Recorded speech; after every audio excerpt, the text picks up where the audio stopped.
গেছিলাম back to mini blog. তো সকাল সকাল ঘুম থেকে উঠে পড়েছিলাম। এখন যাচ্ছি আমি কচুরি আনতে। কেন জানি না, আমি বাড়িতে থাকলে আমার কচুরি খেতে ইচ্ছা করে।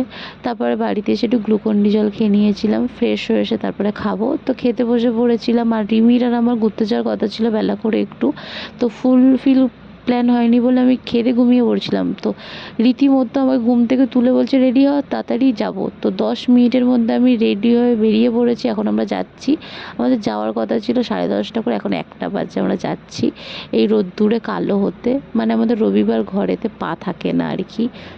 বেশি দূর না, আমরা স্টেডিয়ামেই যাচ্ছিলাম একটু ফটো ভিডিও করতে। তো আমরা চলে এসেছিলাম, আর স্টেডিয়ামে সবাই যেন সব কটা গেট ওপেন করে দিয়েছে। অনেক সুন্দর সুন্দর প্লেসগুলোতে গিয়ে আমি ভেবেছিলাম ফটো ভিডিও করব। আর এখানে রিমি ব্যাগ অন্য জায়গায় রেখেছে, অন্য জায়গায় বসছিল, সেইগুলোই আনছিলাম।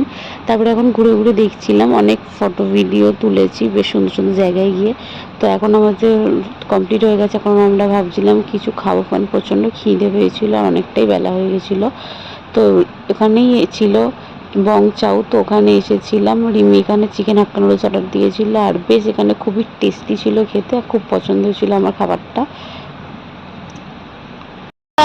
ঝালমুড়ি খাচ্ছি, তো খাই না, আমার ভালো লাগে না ঝালমুড়ি, এখানে টেস্টি আমার ভালো লাগে। বাড়িতে এসে একটু রেস্ট নিয়ে এখন যাচ্ছিলাম আমিও নাচের ক্লাসে। আর আকাশটা কি সুন্দর লাগছিল।